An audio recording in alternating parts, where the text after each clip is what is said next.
안녕하십니까. 저는 30대 중반에 곧 결혼을 앞둔 예비 신랑입니다.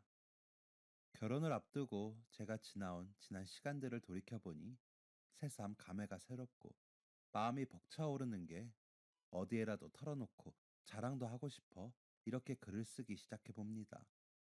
저희 할머니가 찾으셔서 자주 틀어드리고 엿들으면서 진짜 별의 별일들이 다 있구나 싶었는데 저도 그렇게 평탄한 인생을 살지 못했다는 생각이 드니 사연을 보내면서 제 인생을 정리를 하고 다시 시작해야겠다는 생각이 들었습니다. 돌이켜보면 제 인생은 참 감사함이 가득한 삶이었습니다. 그 감사함이 씨앗이 되어 지금의 제가 있을 수 있었거든요. 제가 6살이 되던 해에 지도키도 싸우던 부모님은 결국 이혼을 하셨습니다. 아버지는 일용직을 전전하시던 분이었기에 저를 맡아 키우시지 못하셨고, 어머니는 다른 남자와 살림을 차리시면서 저를 키우지 못하시게 되었죠. 결국 저를 떠맡으신 건 저희 할머니셨습니다. 제가 7살이 되던 해에 어머니 손에 이끌려 할머니 집 앞에 울고 있던 그때부터 할머니와 둘이서 살게 되었던 거죠. 어머니가 이제 너희 할머니랑 살아. 그럼 너희 아버지가 들여다 보겠지. 아주 너희 성씨들은 지긋지긋하다. 다신 보지 말자. 라는 말을 남기고 돌아서셨을 때 저는 하늘이 무너지는 것 같았습니다. 그 어린아이가 하루아침에 엄마를 잃었을 때 그 마음은 어땠겠습니까? 사실 그 전까지 할머니와 왕래도 없었고 아버지도 자주 만나지 못하는 상태에서 할머니 집 앞은 그저 낯설기만 한 장소였으니까요. 돌아서는 엄마를 잡지도 못하고 그렇게 그 자리에서 울고 있는데 조금 지나자 할머니가 나오셔서는 들어가자, 배고프지? 라며 저를 집 안으로 이끄셨습니다. 그 손을 뿌리치지도 못하고 안으로 들어가 할머니가 차려주시는 밥을 꾸역꾸역 먹고 문 앞에서 잠이 들어버린 저를 쓰다듬으시며 그래, 너랑 나랑 살자. 그러자. 라고 하시는 목소리에 잠결에 마음이 놓였습니다. 다음날 아침에 일어나 양치를 하고 세수를 하고 나오니 또 묵묵히 밥을 차려주시며 많이 먹어. 그래야 키 크지. 왜 이렇게 말랐어? 라며 제 앞으로 밥상을 밀어주시는 할머니의 모습은 아직도 잊지 못합니다. 할머니는 가사도우미 일을 하셨습니다. 지금이야 임금의 마지노선이 있어 표준 임금을 받을 수 있지만 그때는 그렇진 못해서 할머니께서 버는 돈이 많진 않았습니다. 일하시는 집에서 가지고 오시는 반찬들이 있어 먹는 것이 부족하진 않았지만 유치원을 가거나 학원을 다닐 정도는 형편이 되지 못했죠. 일하시는 곳에 아이들 옷을 버리는 것들 중에 제가 입을 만한 것들을 가지고 오시면 입고 새 옷을 사는 일은 꿈도 꾸지 못했습니다. 게다가 저를 돌보시느라 늦게까지 일을 못하신 탓도 있었던 것 같습니다. 쌀이 떨어질까 걱정을 할 정도는 아니었지만 군것질은 참아야 하는 정도였습니다. 할머니는 갑자기 떠맡은 저를 키우시는 게 힘드셨을 텐데 한 번도 힘들다고 내색하지 않으셨습니다. 하지만 할머니의 파스가 늘어갔기에 저는 알 수 있었습니다. 할머니가 일을 가시면 저는 혼자 집에 남아 TV를 보고 할머니가 오실 때까지 기다리는 게 일이었습니다. 할머니가 가져오신 책을 보기도 하고 장난감을 가지고 놀기도 했죠. 다들 버려놓고 내놓은 것들이라 상태가 좋진 않았지만 저에게는 둘도 없는 친구들이었습니다. 제가 학교에 들어가면서 그 시간들은 사라졌지만 지금도 그 시절을 생각하면 가슴이 저릿합니다. 친구도 없고 그 작은 방에 홀로 남아 할머니만 기다리던 제가 너무 안쓰러워 안아주고 싶은 마음이 들거든요. 할머니는 아직도 그때 이야기를 하시며 눈물을 흘리곤 하십니다. 할머니는 부지런히 일하셨지만 형편은 좋아지지 못했습니다. 저는 그런 형편을 탓해 본 적은 없었지만 얼른 어른이 되고 싶다는 생각을 했습니다. 할머니 고생 그만 시켜드리게 제가 돈을 벌면 좋겠다고 생각했거든요. 아버지는 할머니와 살면서도 만나지 못했습니다. 할머니와도 연락도 없이 지내셨기에 어떻게 사는 줄도 모르고 살았습니다. 그러다 보니 아버지와 어머니에 대한 원망이 커지더군요. 그러면서 할머니에 대한 고마움과 애정은 더 깊어졌습니다. 제 곁에 있는 사람이라고는 할머니뿐이니까요. 학교에 가서도 저는 적극적이지 못하고 혼자 지내는 시간이 많았습니다. 그런 저를 다른 친구들은 관심을 갖지 않더라고요. 저도 그냥 제 자리에서 해야 할 일들을 할 뿐이었습니다. 중학생이 된 이후로는 아침에 일찍 일어나 신문 배달을 하고 학교를 갔기 때문에 오전 수업은 거의 졸다시피 했고 다른 친구들을 신경 쓸 겨를도 없었습니다. 공부는 해보려고 했지만 점점 멀어졌습니다. 고등학교 때는 오후에 식당에서 아르바이트도 했기 때문에 더욱이 교우 관계는 관심이 없었습니다. 성적은 당연히 엉망이었고 졸업장만 겨우 땄다고 보시면 될 것 같습니다. 저는 열심히 돈을 모았습니다. 할머니 고생을 줄여드리고 싶기도 했고 얼른 작은 가게를 차려서 안정적인 수입을 가지고 싶었거든요. 그날이 빨리 올수록 할머니가 일을 쉬시는 날이 더 가까워지는 것이기에 그 날만을 그리며 열심히 돈을 모았습니다. 고등학교를 졸업하고 저는 정기적인 일을 갖기 위해 여기저기 면접을 봤습니다. 그러다가 백화점의 주차요원 자리를 구해 일하기 시작했습니다. 백화점 일이 끝나면 호프집에서 서빙을 했죠.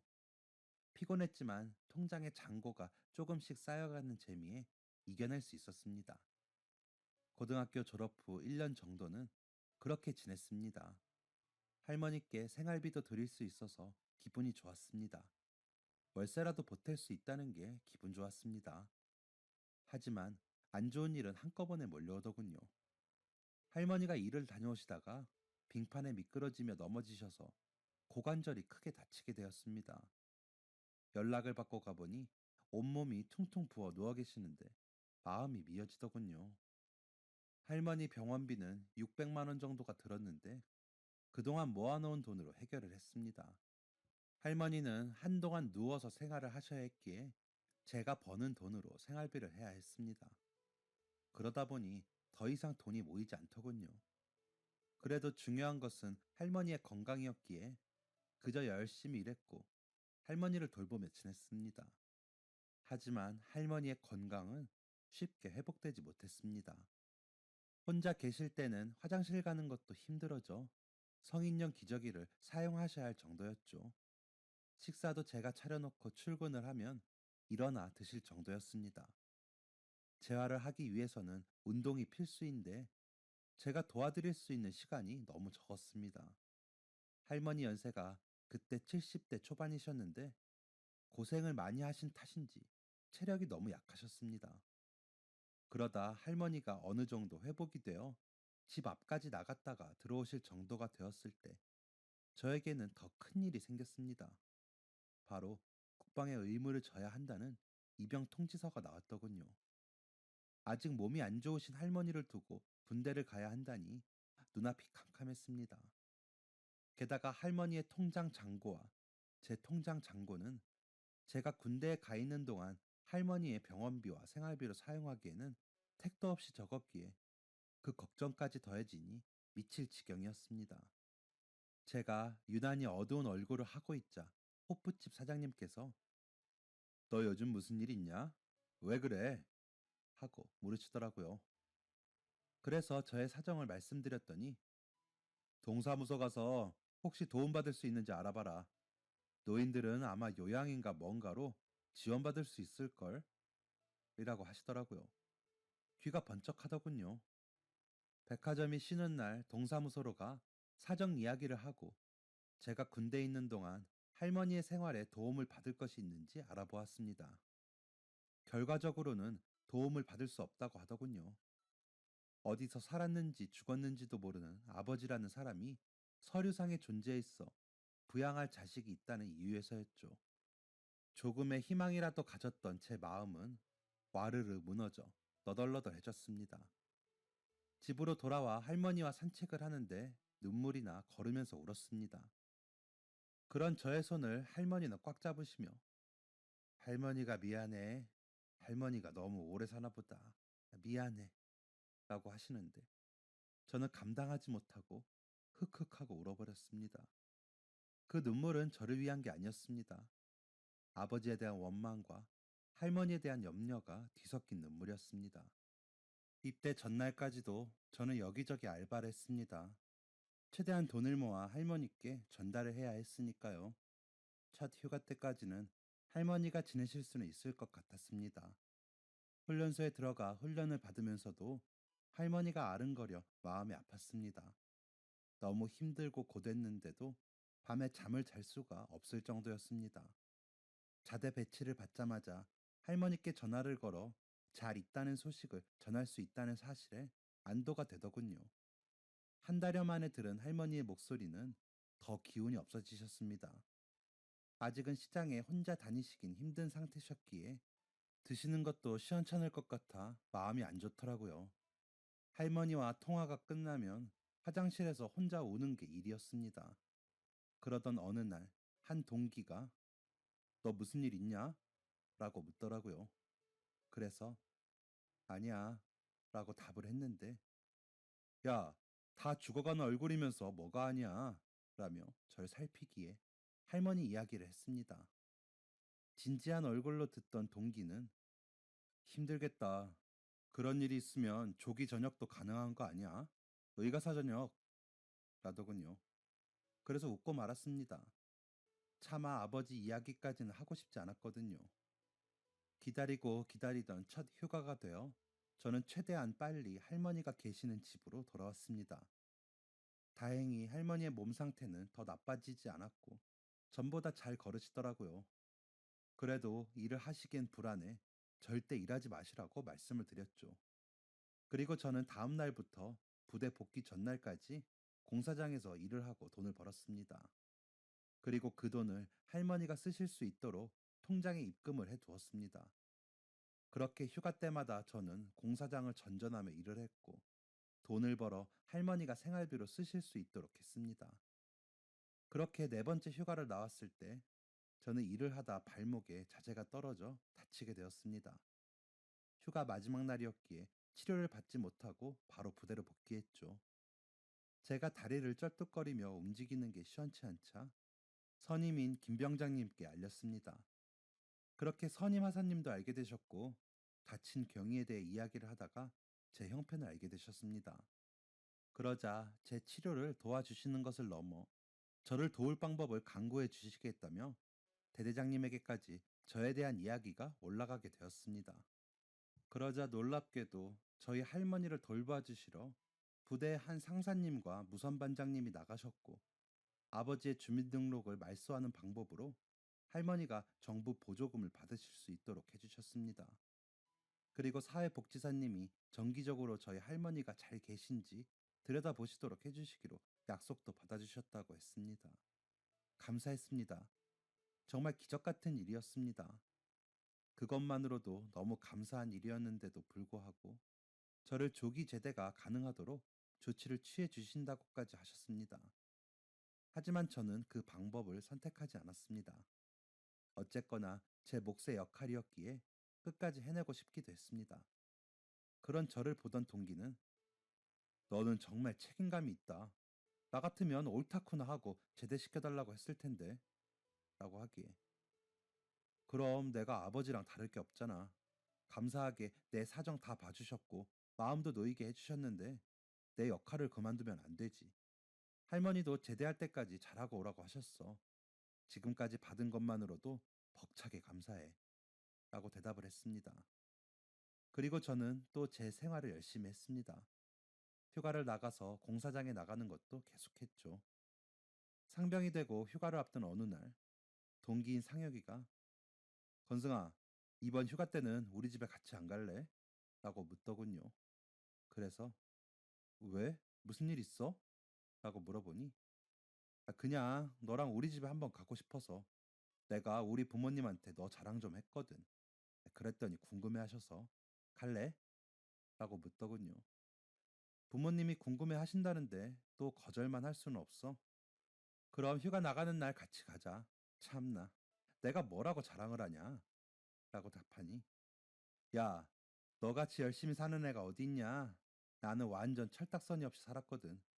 널 보면서 내가 얼마나 부끄러웠는지 몰라.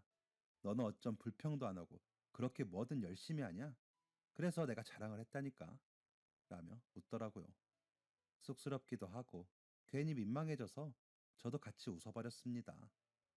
그렇게 가게 된 동기 상혁이의 집은 딱 봐도 부자구나라고 느껴지는 집이었습니다. 상냥하신 어머님과 다정해 보이시는 아버님이 저희를 맞아주시는데 상혁이가 왜 그렇게 따뜻한 아이인지 알 수 있더군요. 식탁에 차려둔 음식은 정갈하고 맛있었습니다. 종류도 너무 많아 뭐부터 먹어야 할지 모르겠더라고요. 음식을 먹으며 할머니 생각이 나던 차에 어머님이 잘 먹네. 내가 갈 때 가져가라고 챙겨놨어요. 가져가요. 할머님 드시라고 전복죽도 좀 쌌어요. 라고 말씀하시는데 너무 감사하더라고요. 감사합니다. 너무 맛있었습니다. 라고 말씀드리며 웃었습니다. 그런 화목하고 풍성한 식탁에 처음 앉아 식사를 하려니 낯설기도 하고 행복한 가정이 이런 거구나 하는 동경도 생기더라고요. 식사가 끝나고 거실에 앉아 과일과 차까지 대접받으며 근황에 대해 이야기를 나누고 있는데 아버님께서 저기 내가 결례가 안 된다면 건순군 제대하고 자리 잡을 때까지 정기적으로 돕고 싶은데 괜찮겠어요? 내가 어릴 때 참 힘들게 컸거든. 그런데 우리 장인어른 만나서 공부도 하고 이렇게 결혼도 하고 회사도 세우고 했어. 나도 우리 장인어른처럼 좀 베풀고 싶은데 건순군이 제격인 것 같아. 우리 상혁이가 좋아하는 친구이기도 하고 어찌됐든 안정적으로 할머니를 모실 수 있는 게 건순군도 좋지 않겠어요? 라고 하시더라고요. 갑작스러운 제안에 어떻게 해야 할지 모르겠더라고요. 제가 머뭇거리자 아버님께서 웃으시면서 내가 그냥 그렇게 하겠다는 게 아니야. 나중에 잘 돼서 갚으라는 거지. 우리 상혁이랑 같이 우리 회사 일 좀 배워서 해주면 더 좋고 라고 하셨습니다. 제가 배움이 짧아 도움이 될진 모르겠습니다. 제가 누구의 도움을 많이 받아보지 못해 너무 어리둥절합니다. 라고 했더니 상혁이가 야, 너 공부 안 해서 그렇지? 머리 좋아. 군대에서 자격증 딴 게 몇 개냐? 늦었지만 대학 가고 졸업해서 우리 회사에서 같이 일하자. 라며 얼른 받겠다고 하라며 웃더라고요. 이게 무슨 일인지 나에게도 이런 횡재가 있는지 놀라워 어안이 벙벙하고 있는데 아버님께서 봉투를 주시며 이거는 일단 할머니 필요하신 게 뭔지 몰라서 이만큼만 넣었어요. 이걸로 할머니 필요하신 거 하고 제대할 때까지 하고 싶은 공부가 뭘까 생각해 봐요. 우리 상혁이 말로는 컴퓨터 관련 자격증을 그렇게 단시간에 땄다면서요.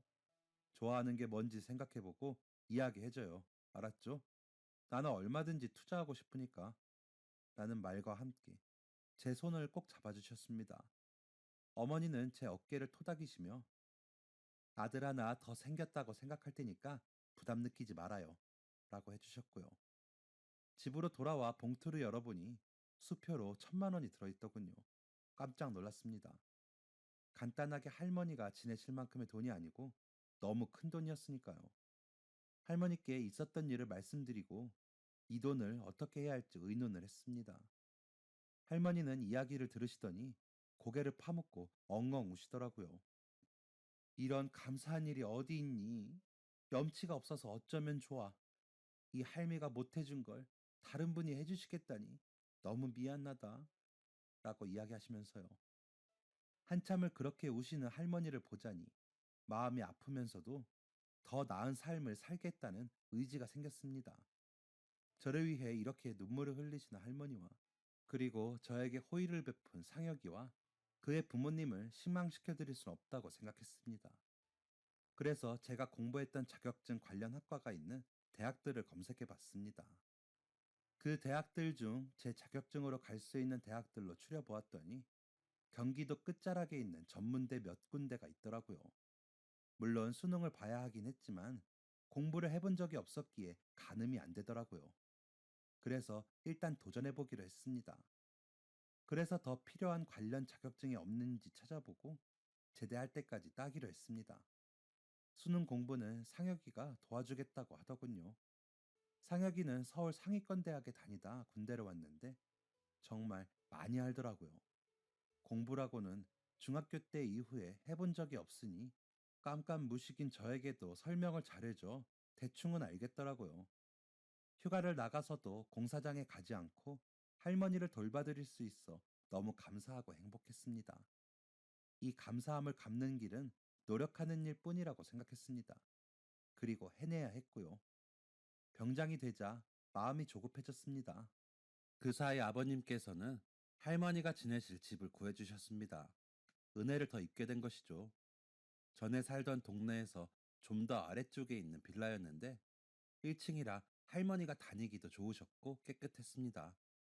할머니 침대는 전동 침대로 바꾸어 주셨는데 일어날 때 너무 편하다며 좋아하시더라고요. 하지만 다 제가 빚을 지게 된 거라고 하시면서 아끼고 깨끗하게 써서 나중에 다 돌려드리자고 하시더라고요. 할머니가 더 좋은 환경에서 지내실 수 있어 감사했지만 마음은 점점 무거워졌습니다. 그래서 더 열심히 공부했습니다. 제대를 한 달 남은 시점에 수능 시험이 있었기에 더 열심히 했습니다. 그렇다고 군 생활을 열심히 안 하진 않았습니다. 그럴 수 없었죠. 대대장님을 비롯한 간부님들의 배려와 도움 또한 저에겐 큰 감사였으니까요. 그래서 훈련도 생활도 모두 열심히 했습니다. 그러기 위해선 정말 저를 깎는 노력이 필요했습니다. 그런 저를 위해 상혁이는 곁에서 저만큼이나 함께 노력해줬습니다. 그랬기에 제가 하는 그 노력마저도 저는 빚을 지고 있는 것이었습니다.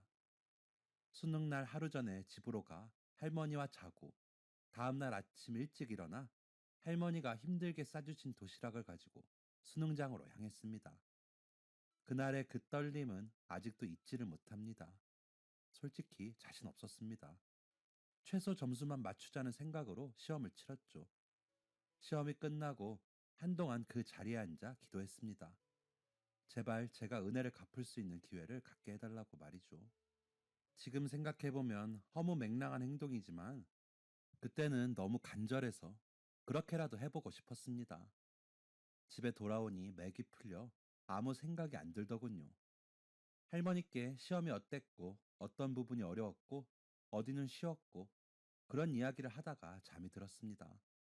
아침에 일어나 보니 제가 잤다는 것을 알 만큼 언제 골아 떨어졌는지 모르게 잤더라고요. 상혁이 아버님께 찾아가 인사를 드리고 부대 복귀를 하기 위해 아버님 회사로 찾아갔습니다. 제가 한다고 하긴 했는데 아버님이 만족하실 만한 결과를 낼 수 있을지 모르겠습니다. 실망시켜드리기 싫은데 마음처럼 쉽지 않네요. 라고 말씀드리자 건승군? 아니 건승아. 나는 너를 도울 수 있어 감사하고 있다. 너가 얼마나 열심히 하는지 상혁이가 전해져서 다 알고 있어. 물론 이번에 실패할 수도 있어. 그런데도 너는 최선을 다했다. 그 노력을 잊지 마. 물론 실패하고 다시 도전하는 게 쉽지 않지. 그럼에도 너는 꼭 해낼 것을 믿는다. 꼭 이번이 아니어도 돼. 라며 제 손을 잡아주시는데 눈물이 났습니다. 누군가에게 다음 기회가 있으니 다시 해보자. 라는 이런 진심 어린 조언을 들은 게 처음이었거든요. 그런 말을 듣고 안심할 수 있다는 것조차 빚을 지고 있는 것이었지만 위로가 되었습니다. 부대에 복귀를 하고 상혁이에게 시험에 대해 이야기하고 아버님에 대해 이야기를 하고는 내가 뭐라고 이 군대라는 곳에 와서 그렇게 도움을 받은 것도 감사할 일인데 너를 만나 이렇게 도움을 받고 위안도 받나 싶다. 고맙다. 아버님 말씀대로 꼭 해내서 아버님 회사에도 너한테도 도움이 되는 사람이 되어볼게. 라고 말했습니다. 그런 저를 보던 상혁이는 크게 웃더니 나는 널 보면서 많이 배웠어. 나 같으면 그런 환경에서 너처럼 웃으면서 할머니 걱정을 할 수 있을까 싶더라. 나는 아버지 덕에 좋은 환경에서 살다가 군대 온 게 내 인생 최대의 고난이었거든. 아버지 고생하신 이야기만 들었지. 고생이 뭔지도 모르는 내가 널 보면서 배우고 있어. 너 대단해. 그런 대단함이 다른 사람들을 움직이는 거야. 너무 그렇게 부채의식을 갖지 마. 라며 제 어깨를 다독여 주더라고요. 고마웠습니다. 든든했고요. 그래서 이 마음들을 제가 꼭 갚고 싶었습니다. 제대를 하기 전 말년 휴가를 나와 여기저기 단기 알바라도 하려고 알아보고 복귀를 했다가 제대를 했습니다. 제대를 하고 탄 버스는 또 그전과 다른 느낌이더군요. 상혁이와 상혁이 집에 가서 상혁이 부모님께 인사를 하고 식사를 하고 집으로 돌아와 할머니께 큰절을 하고, 할머니, 제가 받은 게 너무 많아서 앞으로 더 열심히 살아야 할 것 같아요. 할머니께도 효도할 테니까 제발 아프지 말고 오래오래 사세요. 라고 말씀을 드렸습니다. 할머니는 그런 저를 안아주시면서 우리 건승이 같은 아이를 할미가 얻어서 이렇게 신세를 지는 것만으로도 감사한데 무슨 효도까지 바라냐. 그냥 너 하고 싶은 거 할 수 있으면 이 할미는 다 좋다. 미안해. 라며 우시는데 마음이 이상하더라고요. 더 무거워졌다고 할까요? 성적이 더 신경 쓰였습니다. 수능 성적은 그다지 높은 점수는 아니었지만 다행히도 제가 가려는 대학의 전형에 부합하는 정도는 나왔습니다. 얼마나 다행이던지 진짜 하늘에 감사했습니다. 원서를 쓰고 합격 발표가 날 때까지도 얼마나 마음을 졸였는지 모릅니다. 다른 사람들은 그 대학에 뭘 그렇게까지 하냐고 할 수도 있겠지만 저에게는 서울대 가는 건 못지않게 느껴졌습니다. 합격을 확인하고는 기쁜 마음에 상혁이에게 전화하면서도 굉장히 떨렸던 것 같습니다. 상혁이는 그때도 진심으로 축하해주면서 야, 얼른 졸업해서 우리 아버지 같이 도와드리자. 부탁한다. 라는 이야기를 해주었습니다. 저를 낮춰보지 않고 대우해주는 그 태도에 저는 더 힘을 내게 되더라고요. 비록 야간 전문대이긴 했지만 제가 할 수 있는 것은 다 할 마음의 준비가 되었습니다. 상혁이 아버님은 등록금을 한 번에 붙이시고는 생활비는 내가 다달이 보내줄게. 다녀보고 더 공부하고 싶으면 편입도 하고 해. 그리고 할머니 생활하시는 거는 내가 더 자주 들여다볼 테니까 학교 생활 열심히 하고 라고 하시기에 아버님, 제가 아르바이트도 하면서 생활비는 벌어보겠습니다. 지금까지 도와주신 것만 해도 감사한데 더 신세질 순 없어요. 라고 답했습니다. 그러자 아버님은 건승이는 이런 면이 너무 기특해. 고맙다. 달라지지 않고 계속 씩씩하고 기특해져서. 그런데 나도 건승이에게 약속한 게 있잖아. 그 말을 지킬 수 있게 해줘. 부탁이야. 라고 하시는데 온몸에 소름이 돋는 것 같더라고요. 세상에 제가 무슨 복을 받아 이렇게 좋은 분을 만나게 되었는지 모르겠더라고요. 그렇게 시작한 대학 생활은 즐거웠습니다. 다른 친구들보다 나이가 있다 보니 더 열심히 생활하면서 성적 장학금도 받았습니다. 할머니는 그런 저를 보며 기뻐하셨습니다. 하지만 몸은 점점 더 안 좋아지셨습니다. 연세가 들수록 무릎도 안 좋아지시면서 거동이 힘들어지니 기력도 약해지셨습니다. 2년의 학교 생활을 마치고 졸업장을 받는데 너무 많은 생각들이 스치더라고요. 졸업을 하고 상혁이 아버님 회사에서 일할 수 있는 것도 꿈 같다고 느껴졌습니다. 더 나은 사람이 되어 은혜도 갚고 저처럼 어려운 사람을 도울 수 있다면 더 행복할 것 같았습니다. 그렇게 상혁이 아버님의 회사에 들어가 일하면서 매달 어머님 아버님께 선물을 했습니다. 아버님 회사는 프랑스를 비롯한 유럽의 회사들에 납품을 하시는 일을 했는데 저는 거래를 위해 개설해 놓은 서버를 관리하는 부서에서 일하게 되었습니다.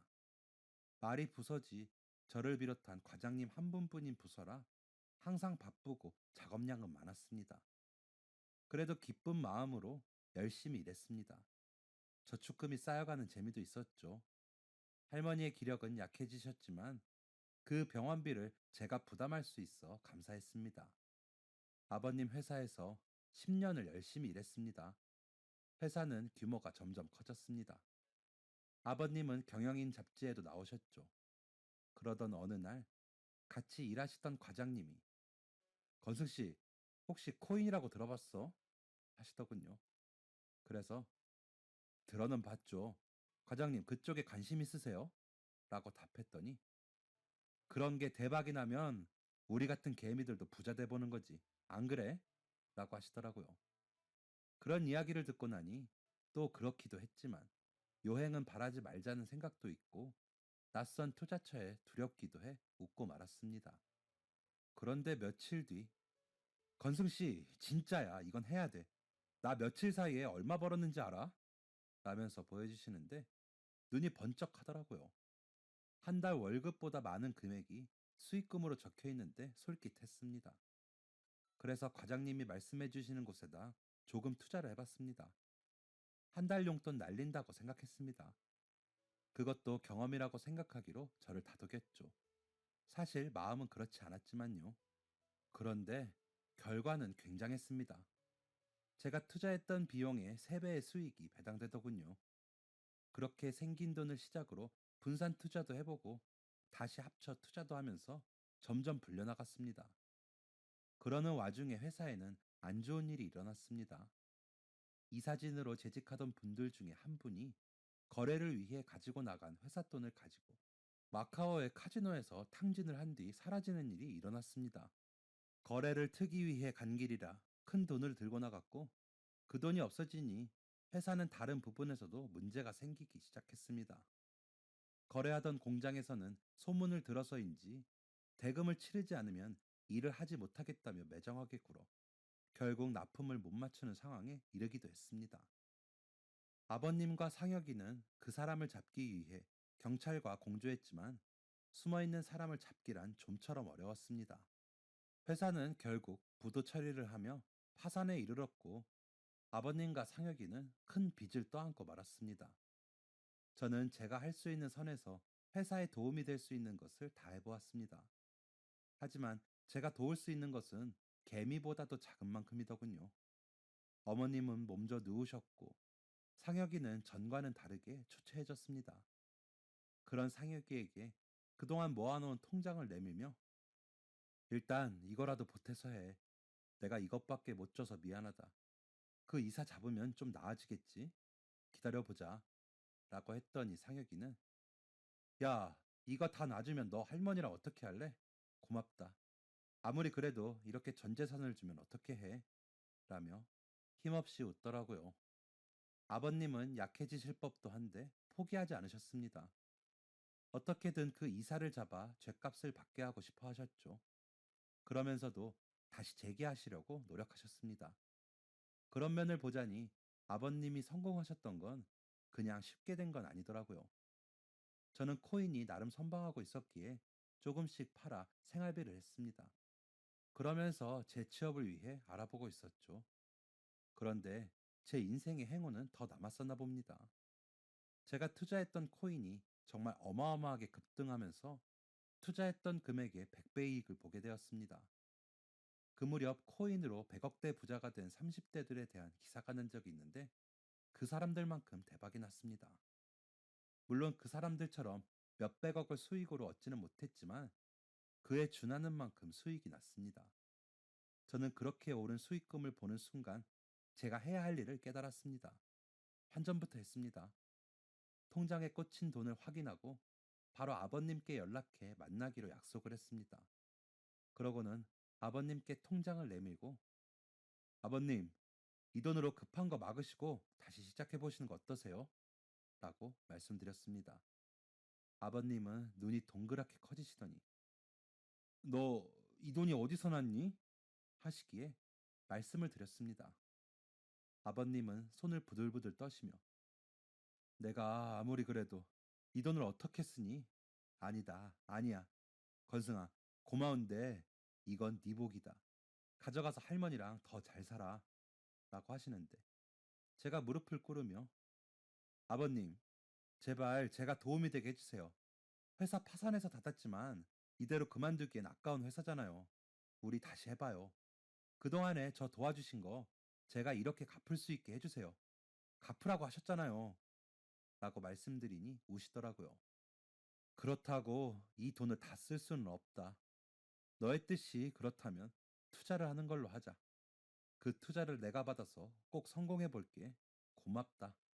라고 하시며 계속 우셨습니다.